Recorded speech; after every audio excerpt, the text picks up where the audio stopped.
Council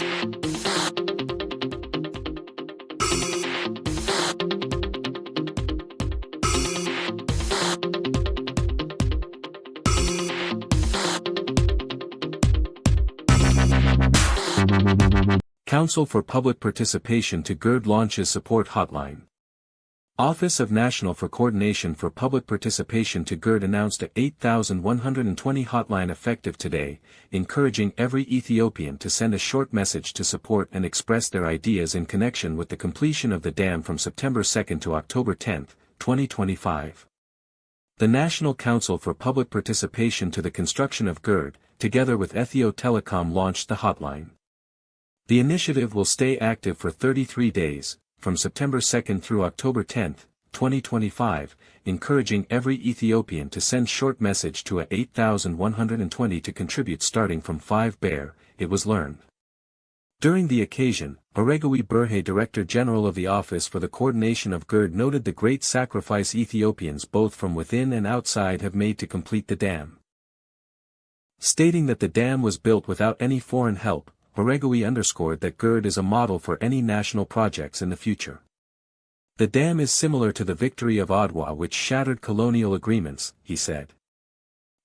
የህዳሴ ግድብ ፕሮጀክት መመረቅን ተከትሎ ጽሕፈት ቤታችን ከህዝቡ ጋር ያለውን ቁርኝት በመረዳት የተለያዩ ሁነቶችን ለማድረግ አቅደን እየሰራን እንገኛለን። በመሆኑ በተለያዩ ርዕሰ ጉዳዮች ላይ በልሂቃን የፓናል ውይይት ከ2000 በላይ የሚያሳትፍ ህዝባዊ መድረክ ቀድም ሲሆን ከኢትዮ ቴሌኮም ጋር በመተባበር 8120 የትውልድ አሻራ የተሰኘ ፕሮጀክት ቀርጸናል። በእጅ ስልካችን 8120 ላይ አጭር የመልእክት መልእክት በመላክ ሁሉም ኢትዮጵያዊ ከዛሬ ጀምሮ ደስታውን ስሜቱን ማጋራት የሚችልበት ነው።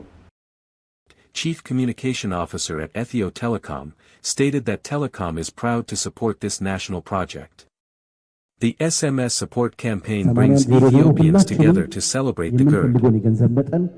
በየቀኑ በየሳምንቱ በየወሩ እንደምርጫችን እንደዚሁም ደግሞ አንድ ጊዜ ብትሆን ህዳሴ ግድቡን ለመገንባት የራሴን አሻራ ሳርፍ ያለው ማለት እንዲችል ያስቻለ የይቻላል ስኬቱ አንድ አቅምን መፍጠር የቻለ የቴክኖሎጂ ፕላትፎርም ነው። በዚህም ኢትዮ ቴሌኮም ይሄንን በማድረግ ከ800 ሚሊዮን በላይ ገንዘብ ነው መሰብሰብ የተቻለው። 8120 እንደ አዲስ ስናስጀምር ከምን ጊዜውም በላይ ኤን በመላክ ብቻ አይደለም፣ ቅድም እንደተነገረው ችለናል፣ አሳክተናል የሚለውን ነገር የምናረጋግጥበት የምንፈልገውን መልእክት በመላክ እንደዚህ ደግሞ ፕሮጀክቱ ማጠናቀቅ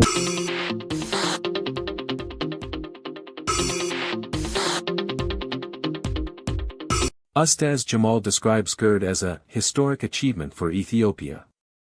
Ustaz Jamal Bashir, founder of the influential Abay Kings media outlet, has hailed the Grand Ethiopian Renaissance Dam, GERD, as a history-changing project, noting its completion marks a monumental achievement for Ethiopia and a defining moment in the nation's modern history.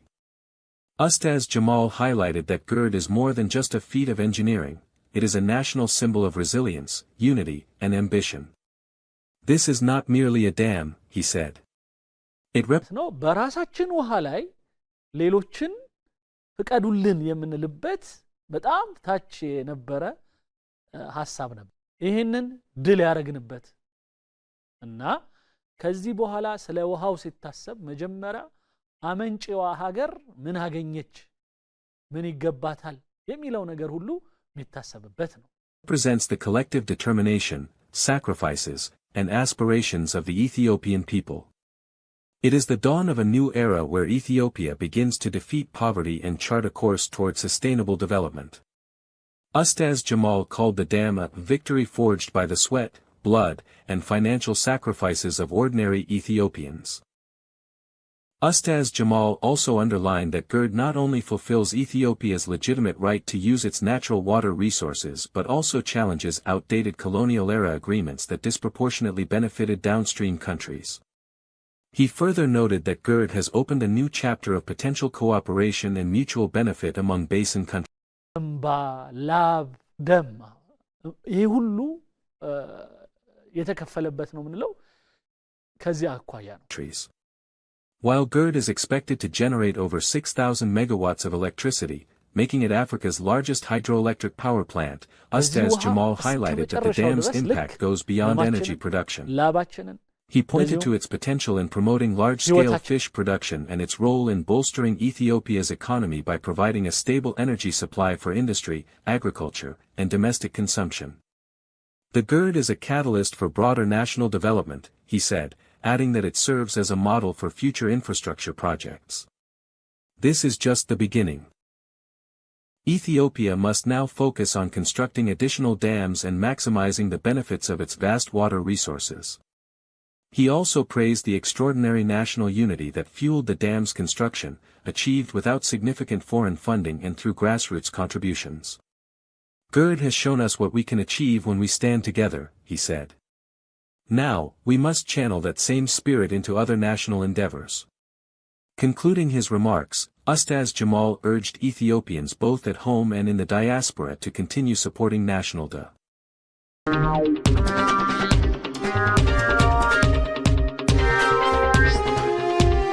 Negotiators call for finance, unified leadership to address climate change impacts. African climate negotiators attending the meeting preceding the Second Africa Climate Summit have underscored the urgent need for finance, just transition, and unified political leadership to address the continent's growing vulnerability to climate change. Princess Abs Jigma, coordinator of the Least Developed Countries, LDCs, stressed that climate action must be backed by concrete implementation. Africa possesses vast resources, including the 10 years of the Paris Agreement.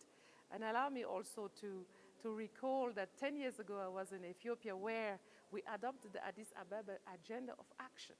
That was working on how we're going to finance the Sustainable Development Goals.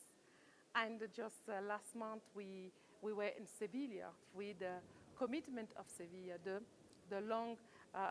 the successor of the Addis Ababa of Action. I have to saying that it is, we shouldn't be waiting. Africa, for instance, the least developing country that I'm representing in negotiations, we do have critical minerals, we do have resources, but it's how we are going to make use of those resources that is valued as trillions, to also use them as an underlying guarantee to make sure that we implementing that, of course, the developed countries, they need to take the lead on decarbonizing first. We're pledging for and nothing moves. So I think we need to take leadership on our side with the means that we have to make sure that we are serving our people. The importance is our people, the means of implementation, how we can get affordable financing because you have a lot of burden of debts. We can continue because already African countries we are hit very hard by climate action, by the climate. Evans Davin-Jua, chairperson of the LDC group at the UN Climate, stated that the gathering in Addis Ababa is not only about discussions but also mobilizing accessible climate finance that reaches affected communities. It's to talk about how do we enhance our efforts maybe to mobilize climate finance. This climate finance must be accessible, must be mostly grant money, and must flow to the people in need so that we support those that are affected. But also, you recall that we would want our people, as we address climate change, to have, again, job creation. People must not lose their jobs because there is climate change, and they must be food secure. If we do this, we will contribute to poverty eradication and also contribute to the economic growth of our countries. Angelina Tutua-Mensah, negotiator on response measures, gender and climate change and just transition, called for Africa's unique priorities to be reflected in global climate action. Convention, finance is meant to be part of the implementation. As we're going along the line, the financial component of those negotiations is being put on sovereign countries, and being put on developing countries is not fair, because we've caused nothing. Our contribution to the emission is negligible.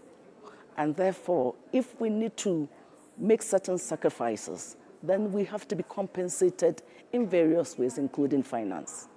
Institutional Development Advisor at the Ethiopian Ministry of Planning and Development, Mensur Desi, believes that Africa must raise bold voices and demand realistic support in the global fight against climate change. Was adopted in 2015, now it's 2025. We elapsed about 10 years, but of course the results that we have in the 10 years have some results. Of course, we cannot deny there is no results at all in all issues, whether it be mitigation, adaptation, or even finance flows. But the question is, the ambitions that we have is not enough, and also is not matching with the challenge we are facing, the intensified challenge that we are facing due to the climate change, and the most disproportionately impacted regions such as Africa are not really enjoying the needed support that's anticipated to come into Africa. You know, Africa has a lot of solutions, a lot of resources, and also contributing a lot for the solutions that we need. ACS2 is taking place in Ethiopia from 5 to 7 September 2025. Following this, the Second Africa Climate Summit, which aims to redefine Africa's aspirations for a climate-resilient and prosperous future, will take place from September 8th to 10th. The summit will focus on the theme, Accelerating Global Climate Solutions, Financing for Africa's Resilient and Green Development. The government of Ethiopia is co-hosting the summit with the African Union Commission, AUC.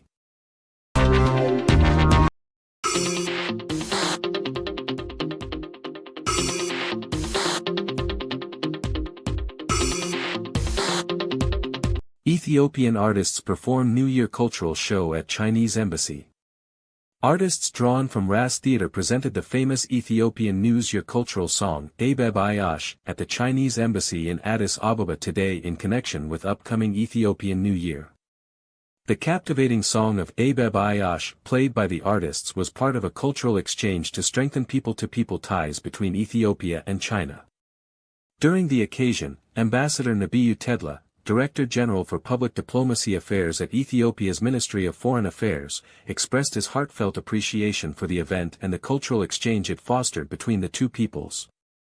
The artists from Ras Theatre beautifully brought to life Ethiopia's rich cultural heritage, music, and the spirit of renewal that marks our new year, Ambassador Nebiyu said. The ambassador also noted, "We are especially pleased to showcase the New Year song at the Chinese Embassy, which speaks volumes about the depth and mutual respect that define our strategic partnership with China." He went on to underscore the historical and cultural bonds that unite the two countries, drawing attention to the unique features of both nations' ancient calendar. "Our shared appreciation for heritage, tradition, and time-honored values reflects the deeper cultural affinities between our peoples," he added. He recalled the recent public diplomacy delegation visit to China, where Ethiopia showcased its rich, diverse cultural show. "This was more than a diplomatic gesture, it was a reaffirmation of our dedication to strengthening people-to-people ties, which form the bedrock of our bilateral relationship." Deputy Ambassador and Charge d'Affaires at the Chinese Embassy Sun Mingxi on his part, expressed warm appreciation to Ethiopia's Ministry of Foreign Affairs and other key stakeholders for their role in organizing the cultural celebration. The relationship between China and Ethiopia is not merely strategic, it is a brotherhood grounded in mutual respect and shared values inherited from our ancient civilizations, Sun Mingxi said. He described the event as a shining example of cultural diplomacy and a valuable opportunity for us at the embassy to engage with and appreciate Ethiopia's rich intangible cultural heritage. He added that the staff of the Chinese embassy were deeply moved by the performance, enjoying the vibrant dances, joyful atmosphere, and traditional songs that reflect the spirit of Ethiopia. As both nations continue to expand their collaboration in trade, infrastructure, and cultural exchange, the celebration served as a timely reminder of the enduring friendship and shared future that Ethiopia and China envision together.